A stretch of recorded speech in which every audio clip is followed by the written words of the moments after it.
Today's lesson is on classifying triangles and the different types of segments that intersect triangles. Okay, when classifying triangles, there's actually two main types. We can classify by the angles or classify by the sides. Okay, we're going to start with the angles. An acute triangle is a triangle that has all three angles less than 90 degrees. Okay, so all angles less than 90 degrees. Okay, when you draw an acute triangle, just try to draw all the angles smaller than 90. Okay, a right triangle is one angle equal to 90 degrees. So one angle equal to 90 degrees. And then when you draw the triangle, the best way to mark it is to draw that little square in the corner to show you which angle is 90 degrees. Okay, for an obtuse triangle, obtuse means an angle is greater than 90. So in an obtuse triangle, one angle is greater than 90 degrees. And then make sure you extend that angle, emphasize that one of the angles is more than 90. Okay, equilateral means all angles are congruent. Okay, and then when you draw it, the way you show all the angles are congruent is by putting the same kind of arc in all three angles to show they're the same. Okay, and as it happens, if each of the angles is the same, they all have to be 60 degrees.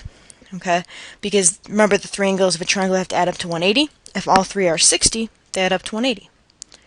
Okay, go ahead down to the second type of classification, classifying triangles by sides. There's three choices for these. The first is scalene, in which all the sides are different lengths. So no sides are congruent.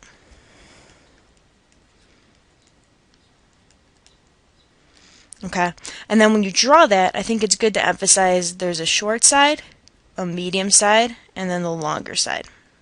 Okay, so that's a scalene triangle. And you can show that by putting different kinds of marks on all three sides. Okay, so that shows they're all different. An isosceles triangle is when two sides are congruent. So two sides are congruent. And then when you draw it, mark those two sides congruent. Okay, so say those two are my congruent sides, here and here. And then the last type is equilateral. An equal triangle has all sides being congruent.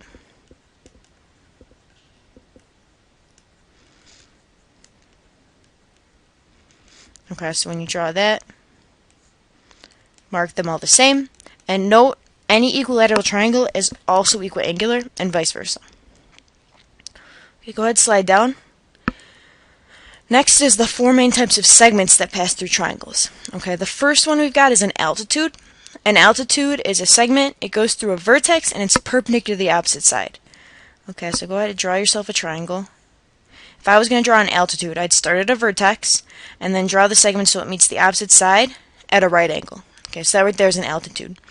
If your triangle happens to be like an isosceles or an equilateral triangle, the altitude can look like it cuts the triangle directly in half. Okay, because say I start at the vertex, and then I meet the other side at a right angle, looks like it divides it into two congruent triangles. Okay, the median of a triangle also goes through a vertex, but rather than be perpendicular to the opposite side, it bisects the opposite side. So it goes to a midpoint.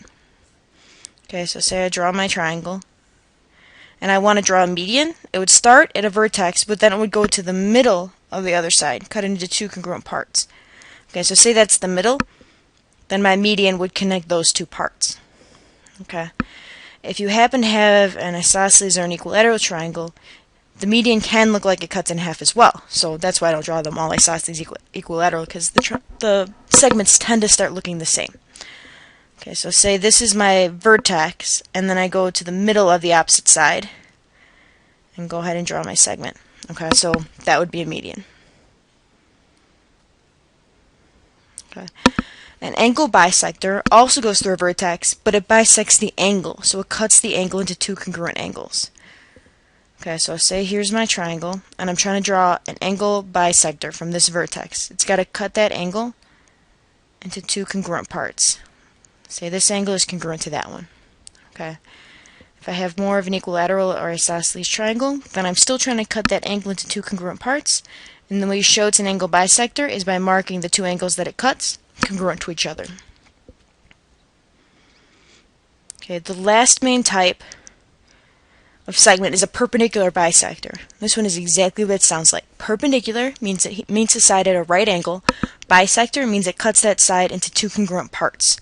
Okay, so if I draw a triangle, I want to find that midpoint, so I know where the halfway point of the side is. Say it's like right here. Those two parts are congruent. And then perpendicular would mean it cuts the side at a right angle.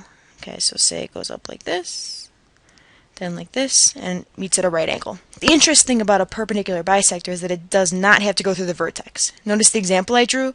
It doesn't cut through any point or any corner of the triangle at all. It could go through a vertex. Okay, if you have a triangle that looks like an equilateral triangle, and then you find the midpoint of one side and draw on the perpendicular bisector, it's possible that it goes through the midpoint, meets at a right angle, and does go through a corner of the triangle. But it doesn't always. Okay, it's not a requirement. Okay, so those are the four main segments that cut through triangles.